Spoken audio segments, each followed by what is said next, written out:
Welcome to the Freelancers Tea Break, the bite-sized podcast all about freelancing and working from home to enjoy during your tea break.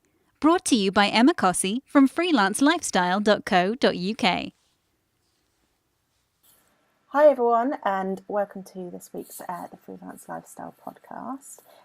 We've got a slightly longer episode this week because we've got Vicky from Millies Huts on, and she has these amazing beach huts that you can go and holiday in for a day or work from, and I've loved following her on social media, and I thought she'd be a fantastic person to speak to because she runs her own business as well.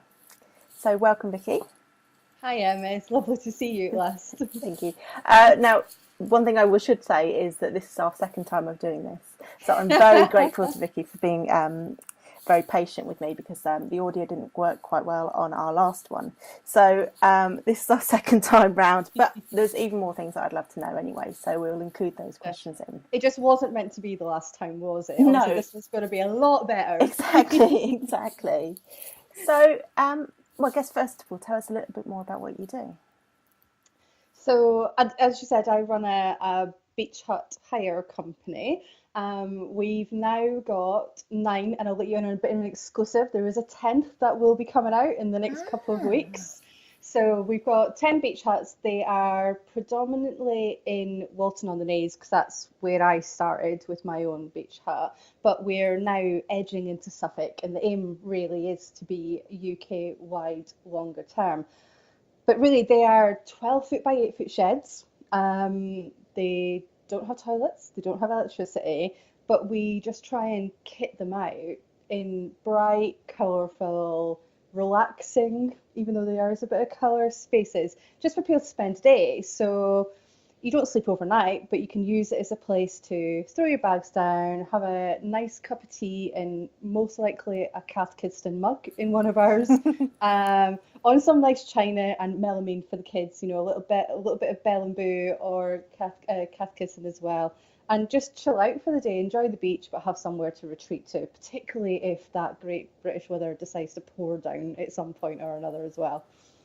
And the huts are so stunning, and they kind of always remind me of the kind of place I imagine bloggers would love to have their photos taken in front of, like the perfect backdrop, really. Yeah, and that's really been the aim. I've always wanted it to be that moment where you open up a door and like you get like a little squeal or a reaction, and that's exactly what the aim of it is. It's to make sure that when people open those doors up, that they get that reaction time and time again, no matter how long we've had that beach hut open for. I want that reaction. And you're spot on around the bloggers. Like I love the blogger community, and I'm slightly envious of how open they are with a lot of their blogs and how they write as well. They're very personable. So over the last couple of years of running the business, it's kind of felt like I've ended up with a little community of bloggers around me. So I haven't met them, but I would kind of count them as friends and probably speak to them on Twitter all the time because they are my ideal customer. They're mums, they're part of families that enjoy the day out, but they also understand what it's like to have to write and produce content and write blogs and all the rest of it that goes along with it. Absolutely. So how did you come up with the idea initially? Oh, it's one of those bizarre things. So I'm an accountant by background. Last 6 years before I just quit my job last year to run the business full time. But it was random. So I've got Millie's my dog, who the business is named after, and I'd been working away during the week. I was shattered, I was knackered, and at the weekends I wouldn't like to go to the cinema or anything. So kind of thinking, I'm away all week, I want to be outdoors, I want to not leave the dog at home, all the rest of it. And I hired one. I randomly saw a cancellation on Facebook and hired a beach hut. All because of Millie, just that I have to be outdoors, all the rest of it. And they were building brand new ones next door to where I was staying for the day. And by the end of the day, I'd bought one. It was really bizarre. You know, I am an accountant by background, as I said, who should be risk adverse, who should be, no, don't spend that amount of money. But for once in my life, I just saw something and thought, could do something with that and could evolve it and it's just grown from there really. It's kind of been, as months have gone by, I've just gotten a little bit more focused about it and started to develop more of a business model around how it could work in total. And I guess it's hard to tell because people are listening, so they can't see the huts. Although I would really advise going home and look at them because they're like a Bowden dream. But you obviously have a really good natural skill for design, which is almost something quite different to being an accountant. So is that something? Did you train in design or anything like that? Or is it a natural knack? No, I'm not at all. So I've not had any training in design. I like was really into music and things when I was younger. I wasn't naturally an artist, you know, art was the thing that I was like, oh my God, can I have my music lesson at the same time to avoid it? It just wasn't my thing. But what I do enjoy is I enjoy nice things and I enjoy seeing the creativity of other people. So if I think about some of the things that I put in the hut, it's because I'm so envious and respectful of the people who create those things. So, so I've chosen people like Marnie Makes, who is the most amazing illustrator and does a lot of children's illustrations, even though lots of adults do buy it and put it in their office. And I've actually got one of her originals just behind me. And it's that, I think it's been Instagram. It's been amazing for finding things and getting inspiration, and Pinterest, and really just trying to pull out people whose work I look at and go, oh my word, I could never ever do that. How skilled are they? And it just kind of comes together after that. It's really weird. I think if you buy things that you love, then no matter how you put them together, they're going to work. Absolutely, and it does work definitely. Mm. But you've also got you've got a couple. There's very much the group which are kind of the pastel, the brights, and the kind of candy colours. But then you do have a couple. I think it's somebody that you work with that's like almost like a dining table type thing, and quite a fancy. There's chandeliers and all sorts. There's a lot of different styles. Yeah, absolutely. So that's the glass house is that what I was saying, and that's like light blue, cool paneling, and it is very much like you'd be walking into a high-end afternoon tea room, and and that's not my natural style in any shape or form. And actually, it was the owner who came up with that. So it was Julie who was really keen on a sanctuary and peaceful place for adults. So we haven't kitted that one out for kids. So there's no games or books or anything like that compared to our others. But she was just so clear on the type of hut and the atmosphere she wanted. And she's like, why would you want to hire my hut out? And I'm like, because it's very clear on who it's for and it is high end without being extortionate, but it'll get the right reaction. So again, the person opening the door will get that reaction. And that's what I want. I love the idea of that one as almost if you really wanted to impress a client, like you could hire that out for the day and have a lunch meeting there, or even for a really fancy date with someone. And Yep, and that's exactly who books it. So I had a call last night from a lady who's booking it for her and her male friend as a surprise. And it's lovely when people phone, because obviously most of my bookings are done online, so I need to automate it. I've got 1,000 bookings should come through this year, so I couldn't take a phone call for everyone. But it's so nice to hear those stories where she's like, yeah, I'm going to do a surprise and he won't know until we get there. And I'm like, that is just amazing. Those are that's the so stories that I love. lovely. Definitely. Oh, and those are the kind of things that I guess might pop up on Instagram and things like that later on. Definitely. Yeah, Instagram has become my massive friend. It's been the place where I randomly find pictures of people enjoying my huts. It's not always that I've been tagged in them. You're just kind of going through and going, oh, someone's standing outside of one of our huts. Yeah, it's lovely. Oh. Okay, so a few more questions about kind of your self-employed life. So let's look at kind of a day in your life. What time do you start? Oh, so I'd love to start at the same time every day and be very rigid and organized is probably the word I would say. And I am very organized, but it varies. My ideal day, and pretty much tends to be a Monday and then it'll change after that, is that I'll get up about 5 and I like to do my writing straight away. And And some people find that a little bit strange because they're like, surely you do the whole miracle morning thing. You meditate, you plan, you drink, you drink your herbal tea, and you don't look at your laptop and phone. I do the exact opposite. I switch my laptop on straight away and I produce my content and writing then because I just will not get into it later on.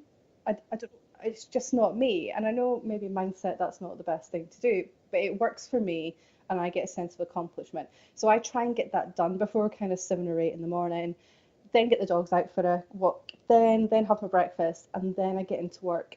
At this time of year, I spend a lot of time on operational, so I will get phone calls, voicemails, emails, and a lot of queries or questions that whilst I can try and deal with them by producing content and providing answers online, it just happens in the run up to summer. So my day's a little bit different at the minute.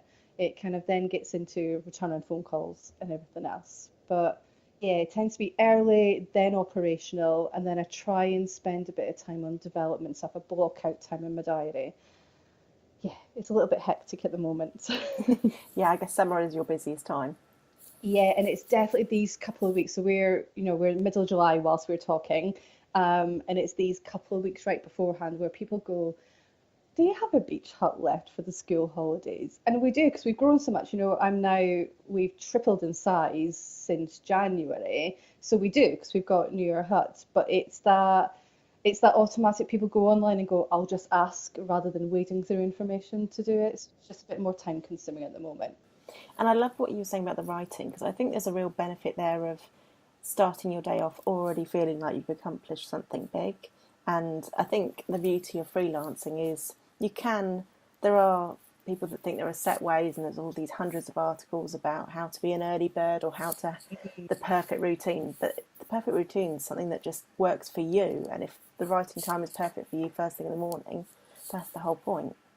Completely agree. And there has been times where it's switched to the opposite and something's popped in my head and I've just wanted to write. And that might have been at 8 o'clock at night and then I've ended up writing really late. But that flexibility has been amazing. I was talking to somebody yesterday about whether I'd ever go back to working in an office and full time because it's been 9 months now since I've working kind of self-employed and I couldn't do it now. Just that piece of being able to say, you know what, I am actually quite tired at the minute. I'm just going to go out for a walk. Yeah.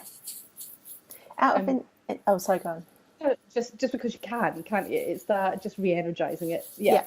Out of interest, where do you think you are on the kind of introvert, ambivert, extrovert scale? So in extreme time, which I guess is when everyone says you're real, I think people say that I come across as an extrovert. But the reality is, when it all gets really stressful and everything else, I retreat right into myself completely. Walk the dog on my own. I'm happy holidaying on my own, and I do.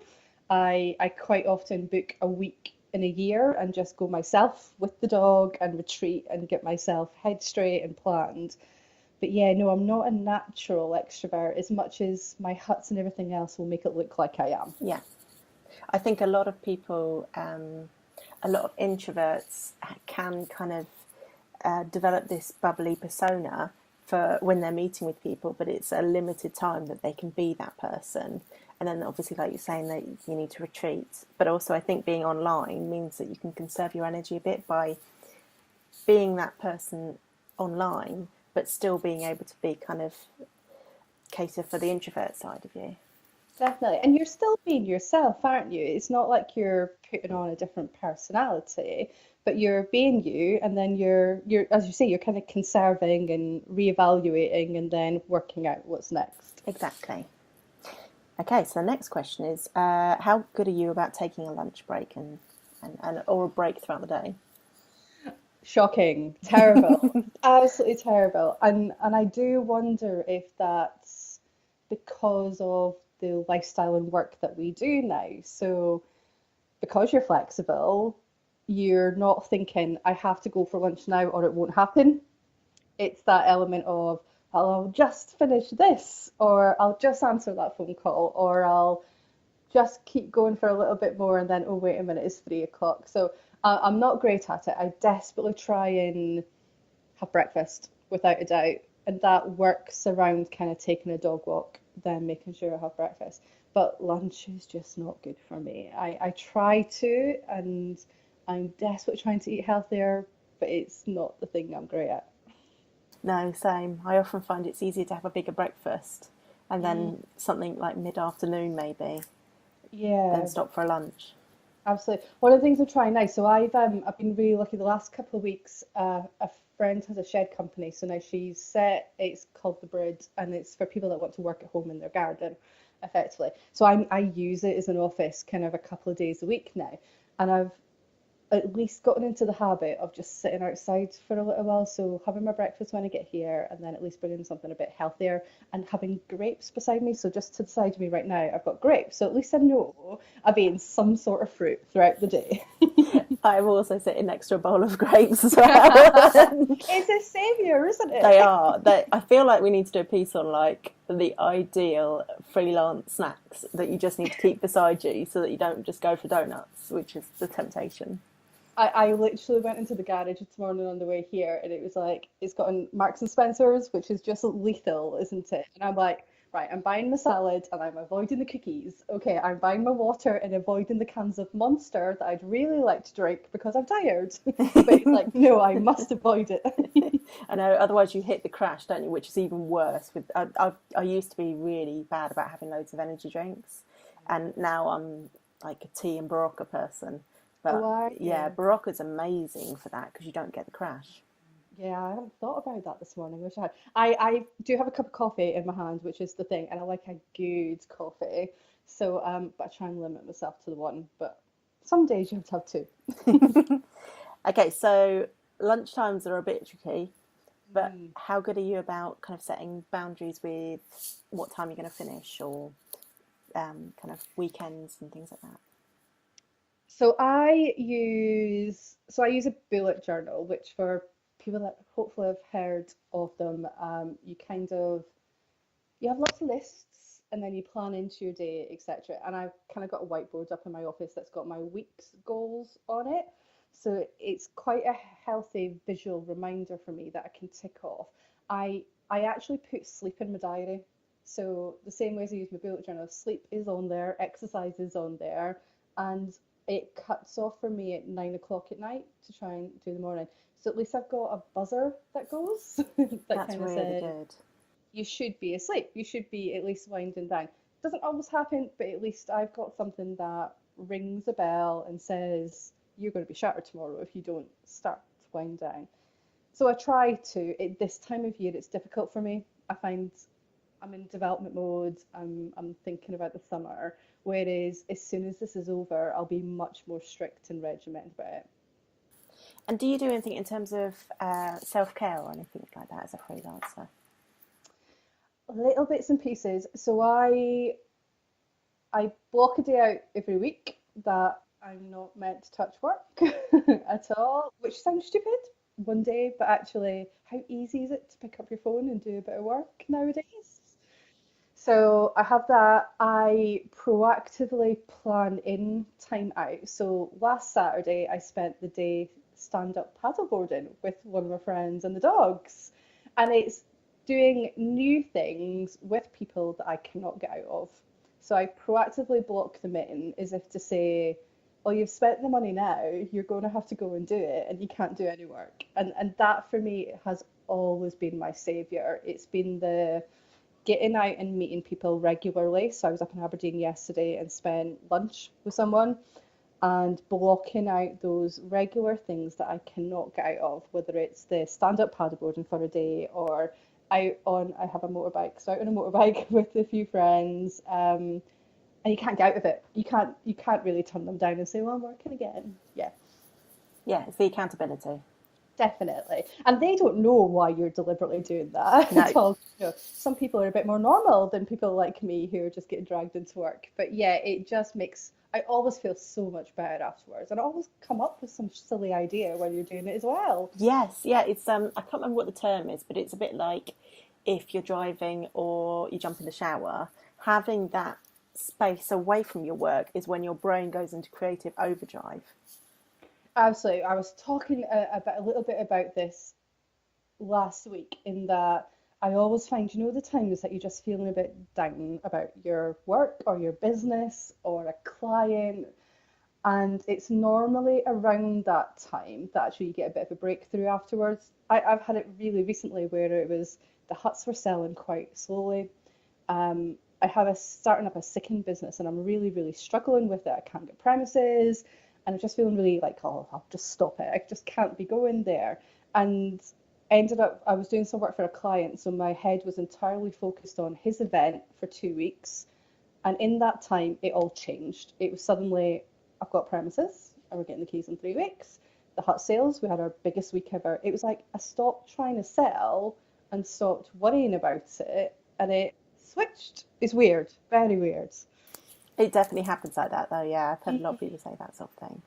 It's like you're about to have a massive breakdown, and then as soon as you stop and step away from it, it starts to work again. Yeah, yeah. It's just important to take that break, but I think Yeah. people are scared to do it. Oh yeah, because you are worrying about money, aren't you? Yeah, That's the definitely the biggest conversation I think I have with entrepreneurs or freelancers or whichever term people call themselves. It's they're worried about the fact they don't have a recurrent cash flow. yeah, yeah. And I think, I mean, one of my next questions was what is your least favorite thing about freelancing? Because that seems to be quite a common one, which is the money security and knowing when your next client's coming from and that kind of thing. Um, Yeah, it's definitely the biggest thing I've always got at the back of my head. And for me, that's probably because, I worked for 15 years as an accountant and really grew my salary. I was deputy director of finance level, so I wasn't worrying about money. In some way I was, everyone does, but I had a regular paycheck coming in every month, and I'd gotten it to the stage where if something happened, it was okay. I could manage it. And that's not the case now. So I very much, particularly now, because I feel I'm still in startup mode when you're trying to grow, cash flow and money is a major issue, particularly when with beach huts, I have to think about the capital to buy a hut, all of that up front. And what happens if it rains for 6 weeks? It's so yeah, that it's always at the back of my head. It's definitely you're how do I describe this? You're at the whim of a lot of other things. As much as you're in control of your work, you're not in control of everything that happens around you. no, no, and that could be quite scary. Mm. But then I guess it's also empowering that you are more in control of other things when you are your own boss.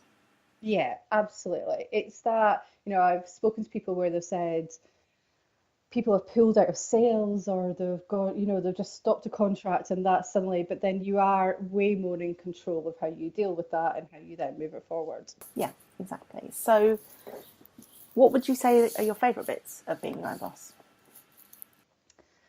The ability to just make a decision. So there's something about as much as I am meant to be risk averse, I can just make decisions. And over time, you kind of learn to trust your gut feel a bit more. So I have done some on paper stupid things. I bought a beach hut without actually seeing it. Literally online, I knew where it was because I know the area. I knew it could have had problems with it, but it was at the right price. Do I spend 3 hours traveling or do we just negotiate on the phone and have it done and get it dealt with? And on paper, that's stupid. That is just ridiculous to do. But you can do that when you work for yourself. If I'd worked for a company, that would never have happened. I would have waited weeks to get that underway and done and signed off and all the rest of it. I wonder if the ability to listen to your gut more than constantly analysing everything is what leads to entrepreneurs and small businesses to have maybe faster growth because they have that, they can take slightly more risks and things like that. I think so. I think there's that it's that startup phase, isn't it, that is really important to be able to do that. And I think further down the line as you grow it could become a real issue because if you're if I was making that sort of decision and had 6 employees, then that's not good that I've not explained it or consulted. So there's definitely a phase, isn't there, where if you need to grow at that rate, you are able to just go, actually, let's change this, let's do that, let's amend that, or actually, this week we're not going to do any work and we're going to focus on something else as well. Yeah. Okay, so tools, apps, and gadgets, and just general things. What could you not live without? It feels like there's a big list now. It feels like I don't think when you start a business, I don't think I had any idea of like the kits Yeah. that I'd need. So if I start with the really obvious, so I cannot live without my bullet journal. If I lost it, or that would just be a nightmare. I can't even think about that. It's not fathomable. So my bullet journal is my go-to. It's constantly with me, and it is just a savior in terms of me being organized. I'm naturally organized, but that just helps. And then there's probably a couple of little things that are really stupid, but they make my life easier. An Anchor charger that will recharge my phone 6 or 7 times, because I carry two phones. I keep my work and my personal one separate so that I can switch one or the other off. And that will recharge. I never remember to charge up my phone. I'm shocking with it. So having that constantly in my handbag to recharge everything is the best thing ever. And then the game changer for me, probably more online, has been a bit of software called Meet Edgar. Oh, yeah, yeah. Yeah.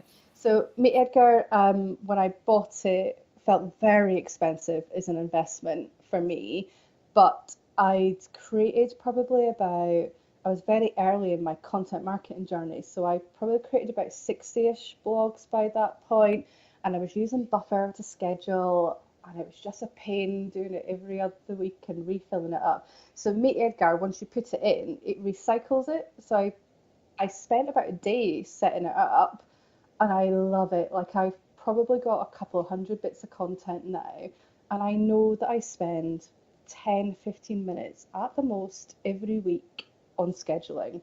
And I know others that spend a lot more time on that and don't quite get the same results as what Mate Edgar does for me. It's great. I could ignore it for a week and nobody would know. They would still get my social media updates. They would still get everything coming out.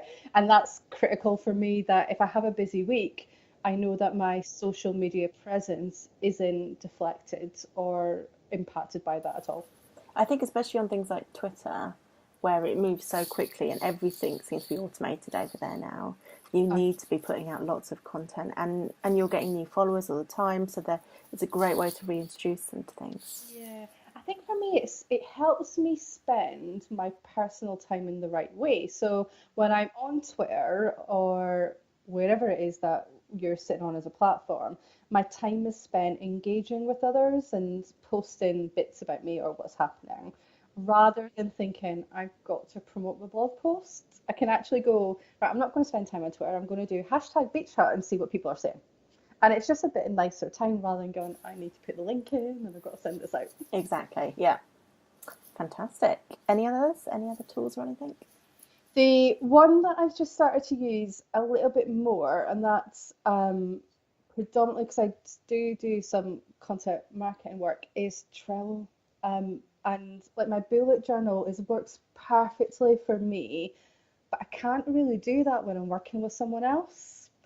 So I've had to learn to love it. I don't really like it to start with, but when you're running an event or you're managing blog posts and distribution and a content plan and just day-to-day stuff, then Trello and Slack, which is an online kind of system for communicating, both of those are just, they're the things I open straight away in the morning. They're the things that, yeah, they just get loaded up as soon as I start work. Have you tried Asana as well at all? I haven't. I know a couple of friends who do use Asana, and I've never done like a proper full comparison of both. I had a play with one and I had a play with the other, and just ended up in Trello. It was one of those things. But yeah, I've heard great things about Asana as well. Because I started with Asana, I moved to Trello because I love the board element and I love that it looks a little bit like Pinterest. It does. But then a friend of mine sent some screen grabs of her Asana, and they've added so many more features, so it's kind of on my to-do list to look at today, because they've added boards, which is very tempting. But I love Trello as well. But it is a bit, there's a few more bits that they need to add to make it really functional, I think. Yeah, I think there's just some. I like setting up master templates. So created a board whereby I've just got master stuff like a blog checklist. Just putting that as a master checklist, and then you can copy it each time. And actually, it's become really helpful to have like a master board. So the event that I helped run this year, I've just copied it for next year. So for a massive event, that's great. So it's something that I quite like. But you're right, it's you kind of have to find your way to organize it. It's not naturally intuitive. It takes a bit of time to get it set up the way you want. But it is very pretty. It is, and the fact that you can change the backgrounds as well. So I keep annoying the client that I work with is very his brand is quite baseball-y, is how I would describe it. It's kind of still retro, so a little bit the same as Millie's Huts with the logo writing. So I just keep changing the backgrounds to pink. It's great fun having him looking at all these pink boards. Love that. Okay, so the big question, what do you think the secret is to your success? There are days that it doesn't quite feel like success, is what I would say, and I wonder if that is the secret. So I'm I'm never entirely happy with where I am, which drives me to do more, to work more, and to learn more than anything else. And I think until that goes, I think it'll be okay because I'm always looking to find a quicker, faster, more efficient way of doing it.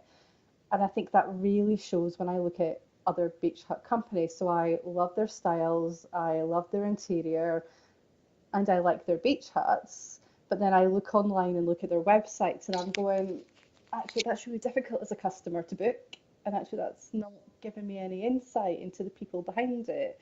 So I hope that that's why we've been more successful, is just down to not caring a bit more, but thinking about how that care can be translated out to my customers. Yeah, absolutely. I think a lot of freelancers find out that they never reach a point where they're satisfied, I guess, or like, yeah, this is it. This is the perfect moment now. I can relax. And I guess there's an element of that you can do that sometimes in jobs.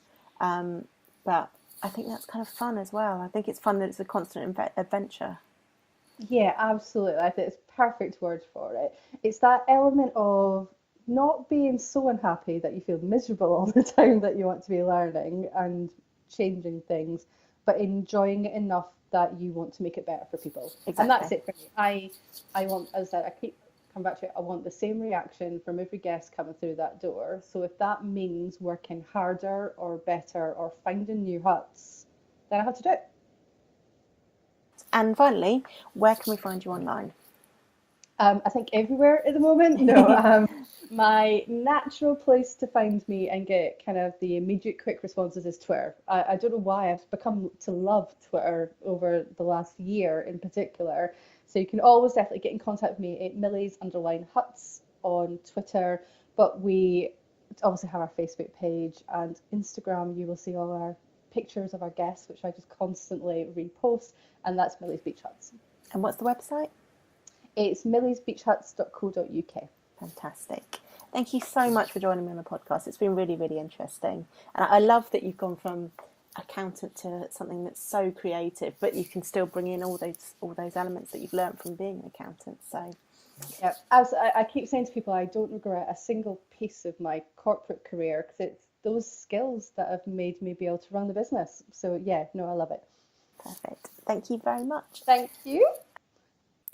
Thank you very much for joining me for this episode. I hope you really enjoyed it. Vicky's fantastic, so it's well worth a follow. And next week we'll be talking about the Apple Watch and how it can improve your freelance lifestyle.